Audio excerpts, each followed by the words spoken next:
Hey everyone, my name is Mohit Prajapati. Welcome back to my channel banking directions. So दोस्तों, कैसे हैं आप सभी? काफी टाइम से वीडियो अपलोड नहीं किया मैंने, उसका भी एक रीजन था, अभी मैं आपको बताऊंगा। तो आरआरबी क्लर्क का रिजल्ट मैंने वैसे अपने चैनल पर बता दिया था, टेलीग्राम चैनल पर। तो जितने भी बच्चे टेलीग्राम चैनल से जुड़े हुए हैं उनको तो ऑब्वियसली पता होगा रिजल्ट क्या था। तो आज स्कोर कार्ड भी आ गया है, तो स्कोर कार्ड भी मैं आपको दिखा दूंगा। और देखो, ज्यादा बात मतलब ज्यादा ये लंबी वीडियो नहीं करूंगा, बिकॉज रिजल्ट का तो कुछ नहीं है। रिजल्ट का मैं एकदम आपको बता के इंग्लिश की मुझे स्ट्रेटेजी बतानी है, क्योंकि काफी बच्चों को प्रॉब्लम आ रही है इंग्लिश के अंदर। तो काफी बच्चों ने मुझे टेलीग्राम पर भी पूछते हैं, तो इंडिविजुअली बताना पॉसिबल नहीं हो पाता है, क्योंकि हर किसी को समझाना इंडिविजुअली बहुत टाइम टेकिंग होता है और इतना टाइम नहीं रहता है। इसलिए मैं आपको इंग्लिश स्ट्रेटेजी इसी वीडियो में बताऊंगा कि आपको इंग्लिश के लिए क्या क्या करना है, क्योंकि आने वाले एग्जाम के लिए सिर्फ इंग्लिश काफी बच्चों को परेशान भी करने वाली है। इसलिए इस पर कमांड बनाना अभी से ही आपके लिए अच्छा रहेगा। तो देखो, रिजल्ट तो ये था कि आरआरबी क्लर्क नहीं क्लियर हुआ था। क्लियर तो बिल्कुल नहीं हुआ था प्रीलिम्स। तो अब देखिए, स्कोर भी दिखा देता हूँ आपको। जैसे कि सभी बच्चों को पता है, जिन्होंने वीडियोस देखी है, मैंने कितने अटेम्प्ट किए थे? 77।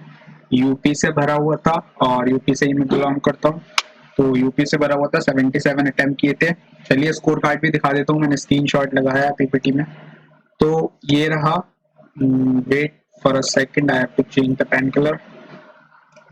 सो you can see guys, Uttar Pradesh से भरा हुआ था। कट ऑफ गई हुई है 76.50 एंड आई स्कोर्ड 75.25।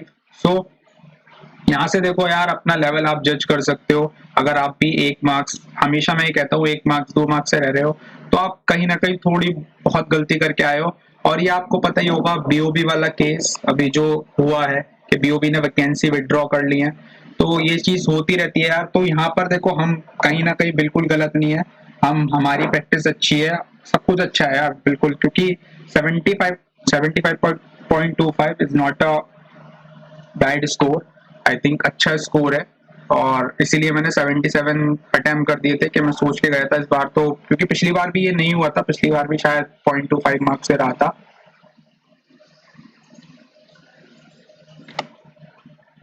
सो देखो, लेवल में कोई कमी नहीं है, आई नो मैं कितना स्कोर कर सकता हूँ। तो अच्छा स्कोर है ये, बिकॉज ऑफ, आप कह सकते हो, लक वाली बात होती है। इस बार आरआरबी के साथ बिल्कुल लक नहीं था।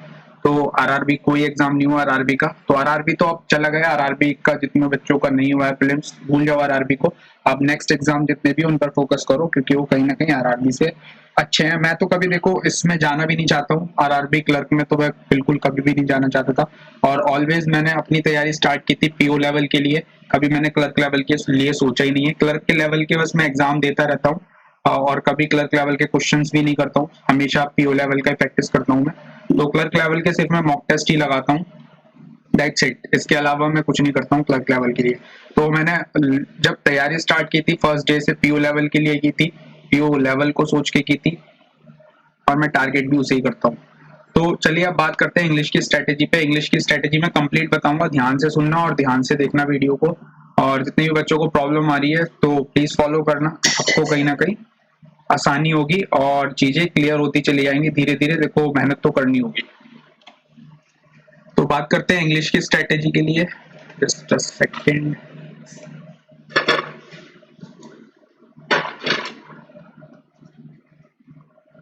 सो इंग्लिश की स्ट्रेटेजी के लिए जो कि प्री की रहेगी, प्री के लिए मैं बता रहा हूँ, मीन्स के लिए, क्योंकि मैं ऑलरेडी शेड्यूल प्रोवाइड कर चुका हूँ। एक चीज है कि देखो, मैं ऑलरेडी आपको अपना शेड्यूल दे चुका हूँ 15 डेज के लिए, और आई थिंक 15 डेज कंप्लीट होने ही वाले हैं। तो नेक्स्ट 15 डेज के लिए भी मैं लेके आऊंगा। तो अगर आपने वो नहीं देखा है तो पहले जरूर वो देखना, क्योंकि जब आपको मैं नेक्स्ट बार दूंगा तो उसके अंदर कुछ ज्यादा चेंजेस नहीं होंगे, बिकॉज मैंने सब इंक्लूड कर दिया है। तो कुछ थोड़े से चेंजेस होंगे जो आपको खुद करने होंगे, और वो मैं आपको बताऊंगा किस तरीके से करने होंगे। तो इसका लिंक मैं आपको दे दूंगा डिस्क्रिप्शन बॉक्स में, तो इसको जरूर देखना। यही टारगेट रहेगा आपका, प्रैक्टिस करते टाइम ये टारगेट रहेगा, जो कि आपको प्रैक्टिस इस तरीके से करनी है। देखो, आपको ये नहीं है कि कुछ लर्निंग इस तरीके से करनी है, प्रैक्टिस इस तरीके से लेके चलनी है अपनी डेली, क्योंकि लिमिटेड टाइम में आपको अच्छे से करना, क्वालिटी लेवल का पढ़ना बहुत ज्यादा जरूरी होता है। तो सबसे पहले देखो, बात करते हुए इंग्लिश स्ट्रेटेजी में क्या रहता है। इंग्लिश सबको बहुत परेशान करती है, बिकॉज इंग्लिश से एक तो डर अपना निकाल दो, और एक चीज होती है कि इंग्लिश को यार तुम इतना कंज्यूम हम लोग नहीं करते हैं। आप सोच के देखना, आप डेली इंग्लिश को कितना कंज्यूम करते हो, कितना बोलते हो, कितना सुनते हो। ये चीज बहुत बेटर करती है इंग्लिश को सीखने के लिए। और कितना आपने ग्रामर पढ़ी है और कितना नहीं पढ़ी है, ये सब चीज का जब आप एक एनालाइज करोगे ना, सब चीज को कैलकुलेट करोगे एक तरीके से, तो आप कहीं ना कहीं देखोगे तो कमी तो बहुत है। तो यार जब कमी है तो ऑब्वियसली इंग्लिश में आप स्ट्रॉन्ग कैसे हो जाएंगे। तो डरने वाली बात नहीं होती है, इन चीजों पर वर्क करना होता है और फिर सारी चीजें अपने आप अच्छी होने लगती हैं। तो ये चीज करनी होती है। अब देखो, सबसे पहले मैं बात करूंगा ऐसे बच्चे जो, काफी बच्चे देखो ऐसे हैं जो तैयारी करते हुए आ रहे हैं। लाइक चैनल पर बहुत सारे बच्चे जुड़े हुए हैं जो आज से लगभग लगभग 4 महीने पहले से जुड़े हुए हैं। तो वो तो तैयारी करते हुए आ रहे हैं, उन्होंने एसबीआई क्लर्क की तैयारी करी है। और जहां तक आरआरबी जब आया तो उन्होंने ऑब्वियसली इंग्लिश को एक साइड रख दिया होगा कि मैथ्स और रीजनिंग चल रहा होगा। तो ये चीज रहती है, इंग्लिश को हम साइड कर देते हैं जब प्रीलिम्स रहता है। मेंस में देखो बहुत से बच्चे हिंदी अटेम्प्ट करेंगे क्योंकि हिंदी पर काफी डिपेंड रहते हैं बच्चे, बट हिंदी को भी आसान मत लेना उसमें। तो इंग्लिश का क्या रहता है, अब देखो आने वाले सारे एग्जाम में इंग्लिश तो रहेगी रहेगी। तो देखो जितने भी बिगनर है और आपने अगर अभी तक इंग्लिश को बिल्कुल हल्के में लिया है तो हल्के में नहीं लेना चाहिए। जिस तरीके से आप दूसरे सब्जेक्ट पर वर्क करते हो उसी तरीके से इंग्लिश पर वर्क करना चाहिए। धीरे धीरे सारी चीजें बेटर हो जाती हैं। तो सबसे पहले ऐसे बच्चे जिन बच्चों को ग्रामर में बहुत ज्यादा प्रॉब्लम होती है, लाइक आपको पता ही नहीं है आपको करना क्या है, कौन से सेंटेंसेस आपको फ्रेम करने में या पहचानने में प्रॉब्लम होती है, तो ये चीज बहुत ज्यादा मैटर करती है। सबसे पहले जो चीज होती है वो होती है टेंस की। आपको सबसे पहले सारे टेंस आने चाहिए, ये बहुत ज्यादा इंपॉर्टेंट है। तभी आप फ्रेम कर पाओगे कि कौन सी बात चल रही है, क्या वो पास्ट की बात कर रहा है, फ्यूचर की बात कर रहा है, पॉसिबिलिटीज की बात कर रहा है। तो ये चीजें आपको आनी चाहिए। और सबसे पहली लर्निंग आपकी ये होती है ग्रामर के अंदर कि आप टेंस सीखो। और ये चीज सीखने के लिए आपको ये नहीं है कि आपको 1 महीना लगाना है या 2 महीने लगाने हैं, ये जस्ट 2 दिन का काम है। 2 डेज के अंदर सारे निपट जाएंगे, जितने भी होते हैं 12 होते हैं, 12 टाइप्स होते हैं, 3 टाइप्स के लाइक फर्दर सब टाइप्स होते हैं। तो आपको ये 2 डेज के अंदर कंप्लीट निपट जाएंगे। इसके अलावा ग्रामर फिर कुछ नहीं होता है।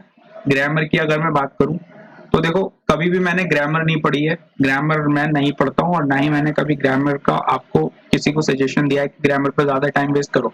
ग्रामर करो बट छोटी छोटी चीजें, लाइक नाउन, ये सब आपको आइडिया होना चाहिए कि नाउन क्या होता है, उनका प्रोनाउन क्या होते हैं, एडजेक्टिव क्या होते हैं, इनका यूजेस क्या होता है, या एडवर्ब क्या होते हैं, इनका यूजेस क्या होता है, प्रीपोजिशन क्या होते हैं, इनका यूजेस क्या होता है, क्लॉज क्या होते हैं। ये सब आपको बस पता होना चाहिए कि इनका यूजेस ये होता है और ये इन चीजों को हम ये बोलते हैं, दैट्स इट। और कुछ नहीं है। जब आप यूजेस सीख लोगे, यूजेस आपको पता चल जाएगा और फिर आप रीडिंग करते करते इनका यूजेस आइडेंटिफाई करने लग जाओगे, वो चीज होगी जो आपको फायदा देगी। तो यूजेस पता करने के बाद, सीखने के बाद उनको आइडेंटिफाई करोगे रीडिंग के साथ साथ। एक बार मैंने क्या करा था, एक वीडियो भी अपलोड की है, तो उसमें मैंने बताया था कि रीडिंग किस तरीके से की जाती है अगर आप बिगनर हो तो। लाइक आप 2 मंथ्स तक आप रीडिंग इस तरीके से करो, तो वो भी वीडियो में डाल दूंगा आपको डिस्क्रिप्शन बॉक्स में, तो वो भी जरूर देखना। वो वीडियो में प्रोवाइड कर दूंगा कि किस, अगर आप बिगनर है, आप रीडिंग अच्छे से नहीं करते हो, आपको आइडेंटिफाई करते हुए नहीं चलते हो ना अभी रीडिंग में, तो प्रॉब्लम आएगी। देखो अगर आप कहीं एडजेक्टिव यूज हुआ, एडजेक्टिव ने क्वालिफाई किया नाउन को, तो आपने वो चीज आइडेंटिफाई नहीं की कि ये नाउन था और ये एडजेक्टिव था और इसने इसको क्वालिफाई किया हुआ है और इसका यूज यहाँ पे ये हुआ है, तो आप कहीं आइडेंटिफाई नहीं कर पाओगे। फिर आप क्वेश्चंस करने में भी प्रॉब्लम करोगे, क्योंकि फिलर्स के क्वेश्चंस होते हैं ऐसे कि आपको एडजेक्टिव दे देते हैं, उसमें 4 ऑप्शन में 3 नाउन होते हैं, एक एडवर्ब होता है, एक एडजेक्टिव होता है, और वहां पे एडजेक्टिव आना होता है। और अगर आपको ये चीज पता चल जाए कि ये नाउन और एडजेक्टिव आना है यहाँ पे, फट से क्लिक करके आगे चले जाओगे आप। तो ये फंडा रहता है थोड़ा बहुत। तो ये चीजें यूजेस पता होने चाहिए, इनको रटना नहीं है, बस यूजेस पता करना है।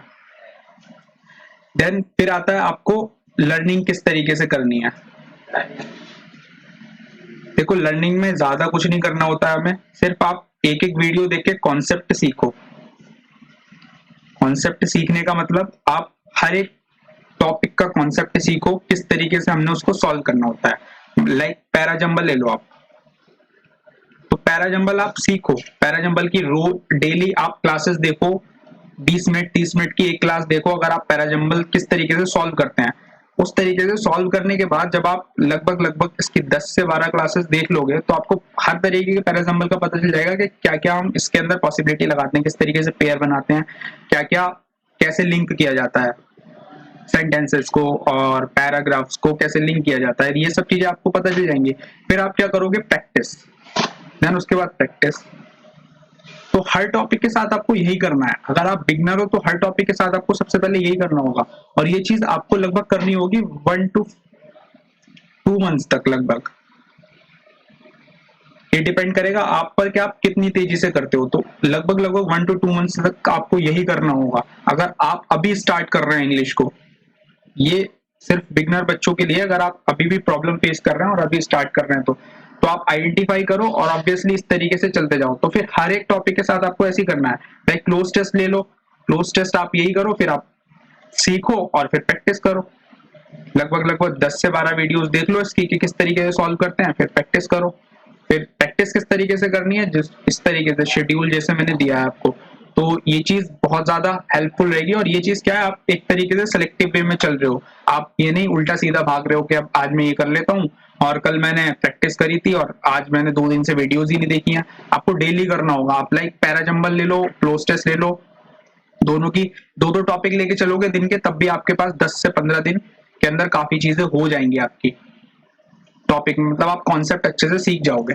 इसी तरीके से आपको जितने भी छोटे छोटे टॉपिक्स हैं वो आपको पता होंगे सारे, मैं सारे यहाँ पर लिख के आपको नहीं बताऊंगा बिकॉज बहुत बार मैं ये चीजें बता चुका हूँ। मेरी ऑलरेडी एक इंग्लिश की स्ट्रेटेजी की वीडियो पड़ी हुई है, चैनल पर प्लेलिस्ट है उसके अंदर पड़ी हुई है, तो वो भी आपको बहुत हेल्प करेगी। तो जितने भी टॉपिक होते हैं, आरसी ले लो, आरसी मेजरली आपको परेशान करता है तो आरसी देखो ना किस तरीके से सॉल्व करते हैं और क्या स्ट्रेटेजी रहती है, फिर अपनी स्ट्रेटेजी बना के फिर प्रैक्टिस करने लग जाओ। प्रैक्टिस, फिर तो आपको कुछ करना ही नहीं है, फिर आपके जो सिर्फ काम आएगी वो आएगी ये practice, practice and practice always. फिर कभी आपको ये नहीं करना कि हमेशा आपको वीडियोस पे वीडियोस ढूंढते रहना और वीडियोस देखते रहना है, भाई इसकी फलाना टीचर की वीडियो आई है सब फटाफट वीडियो देखो, वो तो एक टाइम वेस्टिंग है। उस वीडियो से अच्छा आप अपना दिमाग लगा के कहीं प्रैक्टिस करो, 2 पैराजंबल सॉल्व करो डेली के, तो देखो पैराजंबल भी कैसे नहीं होगा, सब स्ट्रांग हो जाता है यार। क्योंकि मैंने किया हुआ है, मैं खुद इंग्लिश के अंदर मेरे खुद मार्क्स नहीं आते थे, बहुत गंदे मार्क्स आते थे, और मैं अब मॉक टेस्ट भी लगाता हूँ, आपने देखा भी होगा, प्रीलिम्स के भी लगाता हूँ, मेंस के भी लगाता हूँ, अच्छे से मार्क्स, मतलब ये नहीं कहूंगा बहुत up to the mark marks आ जाते हैं, बट इतना आ जाते हैं कि हाँ कहीं ना कहीं मिडिल में मैं स्कोर कर लेता हूँ। तो ये चीज है, तो वहीं तक पहुंचना होता है हमें, जिन बच्चों की इंग्लिश थोड़ी सी वीक होती है, इतना लेवल तक पहुंचना होता है, फिर बाकी तो आप रीजनिंग और पॉइंट से हैंडल कर ही लोगे, और ये चीज आपको करनी होती है। तो इस तरीके से सीखना है आपको। फिर आता है मटेरियल, बहुत बच्चों को परेशान करता है, उसके लिए भी मैंने बहुत बार बता रखा है आपको, एक बुक बता रखी है like solve previous year solve paper, उसकी मैंने लिंक भी आपको शेयर करा था, प्रीवियस ईयर सॉल्व पेपर की वो बुक है और अरिहंत की पब्लिकेशन की है, ये सिर्फ प्रीलिम्स के लिए है। आपको इसमें प्रीलिम्स का मटेरियल मिल जाएगा, तो प्रीवियस ईयर सॉल्व पेपर जब आप सर्च करोगे और एरियन सर्च करोगे तो आपको ये मिल जाएगा। लाइक उसके न्यू एडिशन में उसका जो कवर है वो चेंज कर दिया गया है थोड़ा, लाइक जो मेरे पास पुराना एडिशन था उसका कवर जो है ग्रीन कलर का था, वो भी आपको मिल जाएगा, ग्रीन कलर वाली जो बुक है। और टेलीग्राम पर आप जाओगे तो टेलीग्राम पर ये बुक मैंने शेयर भी कर रखी है, तो ये चीज भी कर सकते हो, इस बुक से प्रैक्टिस कर सकते हो। ये बुक बहुत बहुत ही ज्यादा बेनिफिशियल है, क्योंकि पैराजंबल, क्लोज टेस्ट, आरसी हो गया और बाकी जितने भी टॉपिक्स हो गए ये सब स्ट्रॉन्ग करा देगी। बाकी आपको मॉक टेस्ट पेपर करने हैं, मॉक टेस्ट से तो प्रैक्टिस ऑलवेज करनी ही करनी है, क्योंकि जो नए नए टॉपिक्स होते हैं ना,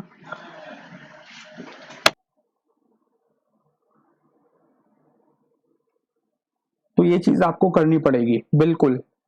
देखो जैसे कि मैंने बताया 1 to 2 मंथ्स आपको लर्निंग करनी पड़ेगी। अगर आप लर्निंग अभी तक आपने कॉन्सेप्ट नहीं सीखे हैं, या मतलब कॉन्सेप्ट नहीं सीखे कि किस तरीके कैसे आइडेंटिफाई किया जाता है चीजों को, कैसे दिमाग लगाया जाता है आरसी के अंदर, पैराजंबल के अंदर, क्लोज टेस्ट के अंदर, किन चीजों में इन्वॉल्व होना पड़ता है और किन चीजों से बचना होता है, और कहाँ पर शॉर्ट मारना होता है, शॉर्टकट फॉलो करना होता है। तो ये चीज सीखने वाली होती है, दैट्स इट। उसके बाद आपको इंग्लिश सिर्फ प्रैक्टिस से ही आएगी। जितना आप प्रैक्टिस पर फोकस करोगे ना अपनी, जितना आप प्रैक्टिस पर, अगेन मैं लिख रहा हूँ, जितना आप इंग्लिश की प्रैक्टिस पर फोकस करोगे उतना ही आपको इंग्लिश अच्छी आपकी बेटर पे बेटर बनती जाएगी डे बाय डे। जितना आप रीडिंग पर फोकस करोगे उतना आपकी इंग्लिश बेटर बन जाएगी। तो सारी चीजें डिपेंड करती हैं प्रैक्टिस और रीडिंग पे इंग्लिश की। और एक चीज वोकैब, वोकैब तो देखो करनी पड़ेगी। वोकैब का कुछ कहते हैं बच्चे कुछ बता दो, नहीं भाई कुछ नहीं है वोकैब का। वोकैब का ये है कि बस आप दिन में अगर 5 वर्ड कर रहे हो तो अगले दिन 5 वर्ड को देख लो, वो और 1 मंथ के लिए तो याद ही रहेंगे। 1 मंथ के बाद वो कहीं ना कहीं आते ही रहेंगे सामने, तो और ज्यादा पक्के हो जाएंगे। तो वो कैप का बस यही रहता है, वो कैप कुछ उसकी स्ट्रेटेजी नहीं होती है कि आपको इस तरीके से, या आप अपनी बना सकते हो, कोई वर्ड आपको लग रहा है कि मैं इस चीज से कनेक्ट करके याद कर सकता हूँ, तो ऐसे याद कर लो, सेंटेंस फ्रेम करके कर लो याद उस वर्ड से। तो इस तरीके से भी कर सकते हो, बट वो तरीके तो मुझे बेकार लगते हैं कि सेंटेंस फ्रेम करो, ये करो, वो करो। मैं तो सीधा क्या करता हूँ, उस वर्ड का देखता हूँ, मीनिंग देखता हूँ, और फिर कहीं ना कहीं एक स्टोरी बेस से, वो जहां पर हम जैसे एडिटोरियल से वर्ड उठाया, तो कहीं ना कहीं एडिटोरियल लिंक हो ही जाता है कि हाँ, हमने ये वर्ड उस एडिटोरियल में पढ़ा था, ऐसे याद आ ही जाता है। तो भाई रीडिंग का देखो, मैंने जैसे कि बताया, एक वीडियो में लिंक आपको वीडियो डिस्क्रिप्शन में दे दूंगा, किस तरीके से रीडिंग की जाती है। वो चीज आपको बहुत बेनिफिट पहुंचाएगी अगर आप उस वीडियो को देख के उस तरीके से रीडिंग करना स्टार्ट करते हो। अगर वो चीज आपको पता है, बस सिर्फ वो रीडिंग वाली जो चीज मैं आपको करके दिखाऊंगा उस वीडियो के अंदर, अगर आप इनकेस वो वीडियो देखते हो, सिर्फ वो आपको 1 से 2 मंथ तक करनी होगी, बस 1 से 2 मंथ तक करनी होगी। फिर आप ना बहुत जल्दी से आइडेंटिफाई करने लग जाओगे चीजों के। लेकिन अगर आपने वो कर ली ना, तो आप बहुत ही बेनिफिशियल चीज होगी वो। और फिर ना आप देखना इंग्लिश किस तरीके से आपके पास, ऐसे आप आराम से उड़ा दोगे इंग्लिश के क्वेश्चन सारे, क्योंकि वो बहुत ज्यादा इंपॉर्टेंट है। सारी चीजें आइडेंटिफाई करना, हमने छोटी छोटी चीजों का भी हमें पता नहीं है यार, कि हम प्रीपोजिशन किस वर्ड के बाद फिक्स प्रीपोजिशन आते हैं, ऐसे वर्ड्स के बाद जब आप देखोगे ना, तो आप ये सारी चीज सीख जाओगे। लाइक जैसे ग्रैपल एक वर्ड होता है, इसके साथ एक फिक्स प्रीपोजिशन आता है विद। तो ये चीज आप हर बार देखोगे, ग्रैपल के साथ विद आ रहा है, ग्रैपल के साथ विद आ रहा है, तो आप सीख जाओगे कि भाई ग्रैपल के साथ विद ही आता है, ये फिक्स्ड प्रीपोजिशन लेता है अपने साथ। तो ऐसे होता है, जैसे एक वर्ड रहता है एम, तो एम के साथ क्या रहता है, एट आता है, ये भी फिक्स प्रीपोजिशन आ जाता है। तो ये सब चीजें आप देखोगे जब आप एनालाइज करके पढ़ोगे, आइडेंटिफाई करके पढ़ोगे। तो आइडेंटिफाई करके रीडिंग करना बहुत ज्यादा इंपॉर्टेंट है। और इन लास्ट में मैं ये चीज बताऊंगा कि आपको रीडिंग को लगभग लगभग 40 to 50 मिनट्स तो देखो डेली के देने चाहिए। 40 to 50 मिनट्स डेली के देने चाहिए। अगर आप कहीं ना कहीं वीक हो तो और ज्यादा भी दो टाइम, 1 आवर 1.5 आवर दो। और अगर आपको लगता है थोड़ा बहुत के बोरिंग है, तो आप अभी पहले 30 मिनट दो, 20 मिनट दो, फिर धीरे धीरे टाइम इंक्रीज करो। तो 40 to 50 minute reading is enough. तो आपको जरूर करनी चाहिए रीडिंग, चाहे वो आप कुछ भी करो। एडिटोरियल करोगे वो बेस्ट है, क्योंकि एक तरीके से आपको आपके नेशन की नॉलेज भी मिलेगी। न्यूज़पेपर पढ़ोगे तो वो बेस्ट रहता है, और नेशन की नॉलेज मिलेगी, नेशनल क्या चल रहा है, इंटरनेशनल क्या चल रहा है, ये आपको पता रहेगा। और बाकी आपको नॉवेल्स वगैरह पढ़ना अच्छा लगता है तो वो भी रीड कर सकते हो, उसमें भी कोई बुरी चीज नहीं है। बट जो हम अगर हम न्यूज़पेपर रीड करते हैं, तो कहीं ना कहीं एग्जाम से बहुत रिलेट करता है, वहां से हमें काफी वर्ड्स देखने को मिल जाते हैं। इसीलिए न्यूज़पेपर हर कोई बताता है, और हर ये चीज अच्छी भी है, गलत नहीं है। न्यूज़पेपर पढ़ना ही बेटर है। द हिंदू का एडिटोरियल पढ़ना बेटर है। और बाकी आप कोई सा भी न्यूज़पेपर ले लो, द इंडियन एक्सप्रेस ले सकते हो, और ईटी ले सकते हो, काफी अच्छे अच्छे न्यूज़पेपर्स रहते हैं। बट एडिटोरियल द हिंदू का ही बेस्ट है। एडिटोरियल सिर्फ द हिंदू को प्रीफर करना एडिटोरियल के लिए। तो इस तरीके से आप इंग्लिश को चलाओ अपनी, जिस तरीके से मैंने बताया है। बिल्कुल अपना टाइम सेट कर लो कि इतने 30 मिनट की, आज 50 मिनट्स की वीडियो देखनी है तो 50 मिनट्स प्रैक्टिस करनी है इंग्लिश की। इस तरीके से आप सेट कर लो। अगर आप अभी बिगनर हो तो ये ओवरऑल स्ट्रेटेजी मैंने बिगनर्स के लिए बताई थी सारी, क्योंकि जो बच्चे पहले से करते हुए आ रहे हैं उनको तो पता है सारी चीजें, कि आप उनको वो जान चुके हैं। और अगर अब भी वो ग्रामर में कुछ ना कुछ उनको प्रॉब्लम फेस होती है, तो आप ये देख लो, ग्रामर में जब ये चीज कर दोगे ना, आप ये चीज कर लोगे, एडजेक्टिव, एडवर्ब, नाउन, प्रोनाउन, और ये सब थोड़े बहुत प्रीपोजिशंस हो गए, ये सब, ये थोड़ा इनका आइडिया देख लोगे कि क्या होते हैं, कैसे यूज होते हैं, और बस उसके बाद आपको कोई प्रॉब्लम नहीं आएगी। उसके बाद कोई ग्रामर व्रामर नहीं पढ़नी है आपने बहुत भारी। बस ये चीज है कि आप जब एरर डिटेक्शन करोगे, लाइक एरर डिटेक्शन आपको डेली करने होते हैं, तो ये सारे रूल्स आपको धीरे धीरे याद हो जाएंगे। मैंने लगभग 2-3 दिन 3 बार इस बुक के जितने भी 400 एरर एरर डिटेक्शन के हैं, देखो इस बुक के अंदर 400 आपको एरर डिटेक्शन मिलेंगे, ठीक है।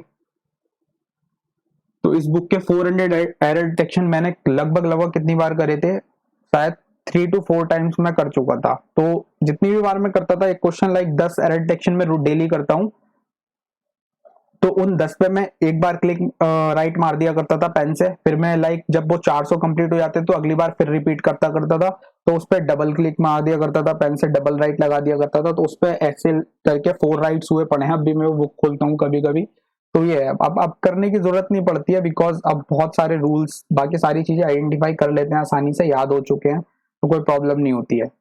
तो ये चीज होती है, आप जब कर लोगे ना, रिपीटेशन जब लगाओगे तो वही चीज है आपको जो बेटर बनाएगी।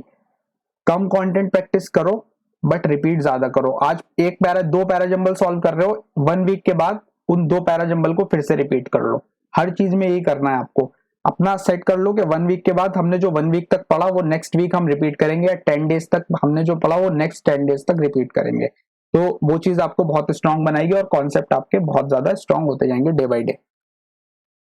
तो ये ओवरऑल स्ट्रेटेजी रहने वाली थी आपकी इंग्लिश की। आप इंग्लिश को इस तरीके से लेके चलो यार, आराम से इंग्लिश सीख पाओगे। बस ये है कि अपने अंदर के पोटेंशियल को बिल्कुल खत्म मत होने दो। अपने अंदर के पोटेंशियल को समझो, कहीं ना कहीं आप कर सकते हो, ये चीज सोचो कि हम कर सकते हैं। और जब हम स्टार्ट करेंगे तो बिल्कुल सारी चीजें होंगी। कि देखो, सोचने से कुछ नहीं होता है, एक्शन लेने से सारी कुछ होती है। एक आइडिया फ्रेम करने के बाद हमें एक एक्शन ही लेना होता है, तो हमें सारी चीजें, तभी उस आइडिया को जब आप एग्जीक्यूट करोगे तभी कुछ ना कुछ आपको रिजल्ट मिलेगा। तो ये ओवरऑल स्ट्रेटेजी है इंग्लिश की, बिल्कुल इसको फॉलो करना। अगर बिल्कुल हेल्प मिलती है आपको 1 मंथ तक, 2 मंथ तक, तो मेरे को बताना। और अगर आपको कोई भी प्रॉब्लम आए तो मेरा टेलीग्राम चैनल है, डिस्क्रिप्शन बॉक्स में आपको मैं हैंडल दे दूंगा टेलीग्राम चैनल का भी, उसको ज्वाइन कर लो। और वहां पर मेरा आपको पर्सनल हैंडल भी मिल जाएगा टेलीग्राम का भी। तो मुझे जरूर मैसेज करना अगर आपको कोई भी प्रॉब्लम इनकेस आती है, तो मैं आपको पर्सनली भी सजेशन दे दूंगा जैसे ही मुझे टाइम मिलेगा। Okay, thank you so much.